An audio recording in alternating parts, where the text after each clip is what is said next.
بسم اللہ الرحمن الرحیم۔ السلام علیکم ورحمۃ اللہ وبرکاتہ۔ عزیز طلباء طالبات، بسم اللہ الرحمن الرحیم۔ تقابل ادیان و مذاہب کا سبق نمبر 97 آج ہم پڑھ رہے ہیں۔ اس سبق کا عنوان ہے مسیحی مصلحین۔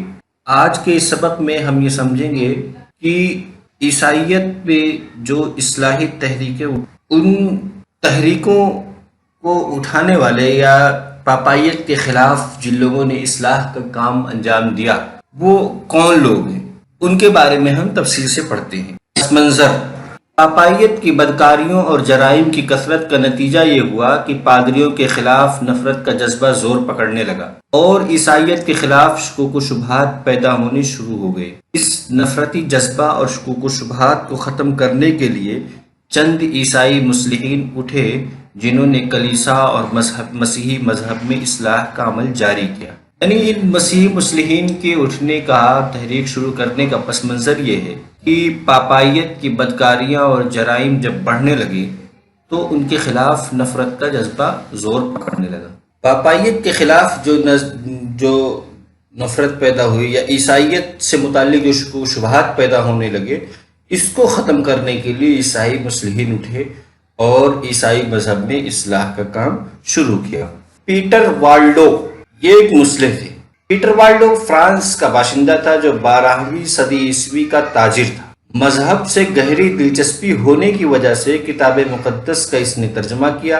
ترجمے کے دوران اسے محسوس ہوا کہ عیسائیت اپنی روح سے ہٹ چکی ہے، تو اس نے عیسائیت کی اصل روح عوام میں پھیلانے کے لیے شہر شہر اور قریہ قریہ گھوم کر جنوبی فرانس، شمالی اٹلی اور اسپین میں اپنے متبعین کی بڑی تعداد بنا لی۔ یعنی پیٹر والڈ اصلاً تاجر تھا لیکن مذہب سے اس کو دلچسپی تھی۔ اس دلچسپی کی وجہ سے اس نے سب سے پہلے کتاب مقدس کا ترجمہ کرنا شروع کیا، اور ترجمے کے دوران کی اسے احساس ہوا کہ عیسائیت کی جو اصل روح ہے اسی سے عیسائی ہٹے ہوئے ہیں، تو اس عیسائیت کی روح کے قریب لانے کے لیے اس نے پھر اپنے نظریات کچھ منتخب کیے اور اس کو جو روح جو اس نے سمجھا، عیسائیت کو جو سمجھا ترجمے کے دوران، اس کو سمجھانے کے لیے لوگوں کو پھر اس نے شہر شہر اور گاؤں گاؤں جانے کا ارادہ کر لیا۔ اس نے فرانس، اٹلی اور اسپین میں اپنی ایک بڑی تعداد بنا لی اپنے متبعین کی۔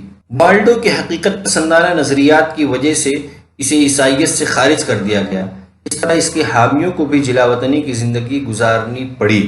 یعنی اس کو جب اس نے تحریک شروع کی تو اس کو کئی مصیبتوں کا سامنا کرنا پڑا، حتیٰ کہ اس کو خود جلا وطن بھی کیا گیا۔ جان ٹولر 1290 میں جرمنی میں پیدا ہوا اور 1361 میں اس کی وفات ہوئی۔ اس نے پوپ کے خلاف یہ فتویٰ صادر کیا کہ جو شخص مذہب مسیح کو دل و جان سے مانتا ہو اور پوپ کی نافرمانی کرتا ہو وہ بدعتی نہیں ہے۔ یعنی جان ٹولر، اس میں دو باتیں، پہلی بات یہ کہ اس کی زندگی سے متعلق پہلا اقتباس، اور دوسرا اقتباس ایک فتوے سے متعلق ہے۔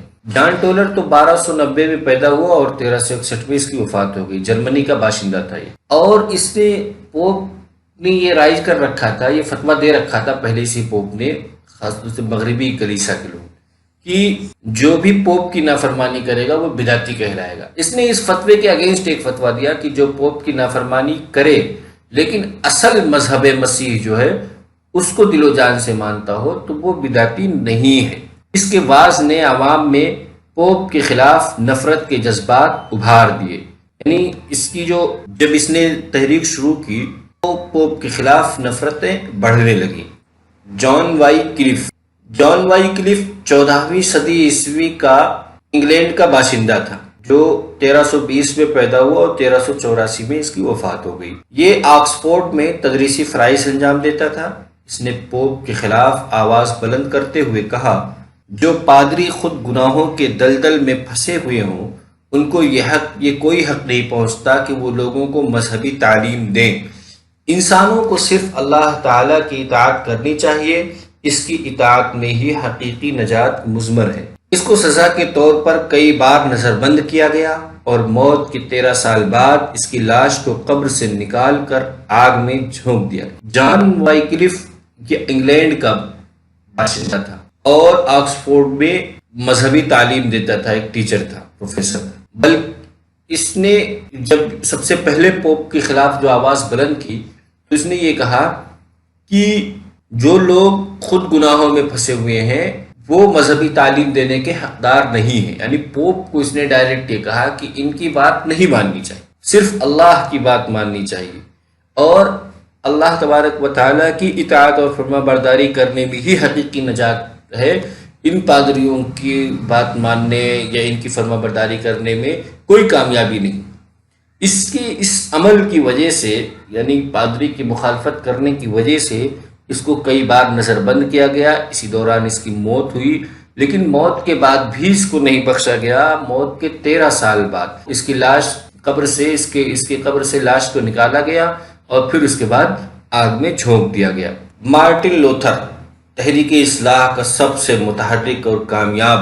مارٹن لوتھر 1483 میں جرمنی کے سکسنی نامی علاقے میں پیدا ہوا اور 1546 عیسوی میں اس کی وفات ہو گئی۔ اس نے قانون کی پڑھائی چھوڑ کر مذہبی تعلیم حاصل کی اور پادری بن گیا۔ اس نے پوپ کے خلاف علانیہ بغاوت کرتے ہوئے 21 اکتوبر 1517 کو 95 سوالوں پر مشتمل ایک سوال نامہ مقامی گرجا گھر کی دیوار پر ٹانگ دیا۔ لوتھر کے افکار و عقائد کو باطل قرار دیتے ہوئے پوپ نے اس کے خلاف کفر و الحاد کا فتویٰ دیا اور اس کی کتابوں کو جلا دینے کا حکم دیا۔ 1520 میں لوگ لوتھر کی تقریر سے اس درجہ متاثر ہوئے کہ رومن کیتھولک سے علیحدگی کا اعلان کر دیا۔ اس سے جاری ہونے والی تحریک کو عیسائیت کی تاریخ پروٹسٹنٹ کہا جاتا ہے۔ مارٹن لوتھر جرمن کا باشندہ تھا اور سکسنی نامی علاقے کا رہنے والا تھا۔ اولاً تو اس نے قانون کی تعلیم حاصل کی، لیکن مذہب سے دلچسپی ہونے کی وجہ سے اس نے پھر مذہبی تعلیم حاصل کی اور پادری بن گیا۔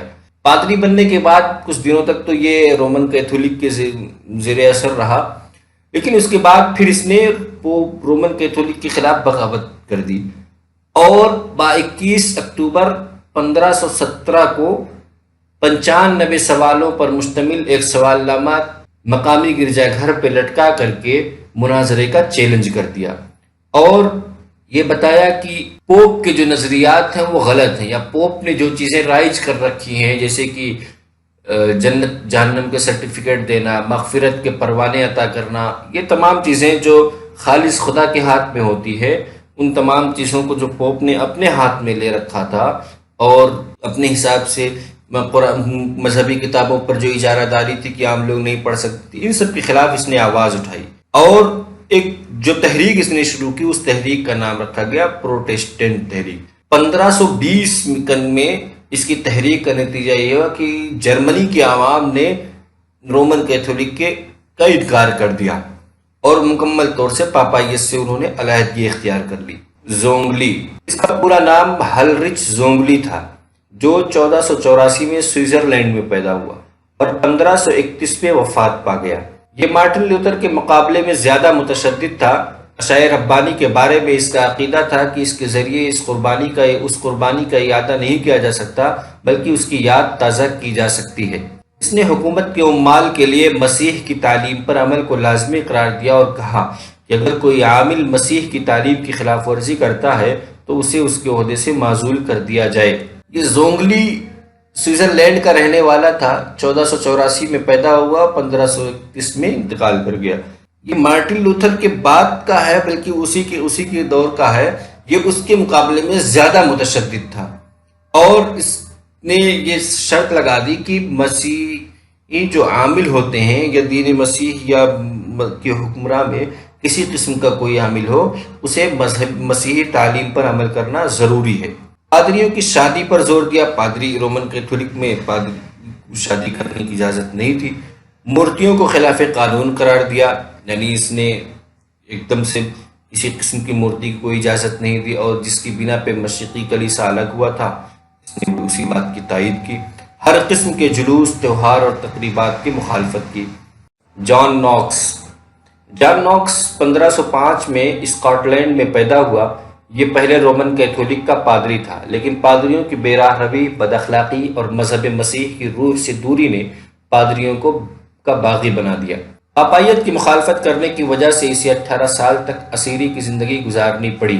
اس نے اسکاٹ لینڈ میں کیتھولک نظام بالکل ختم کر کے ایک ایسے کلیسا کی بنیاد ڈالی اس میں حکومت اور کلیسا دونوں شامل تھے۔ ناکس کئی کتابوں کا مصنف ہے، لیکن اس کی سب سے مشہور کتاب اسکاٹ لینڈ میں اصلاح مذہب کی تاریخ ہے۔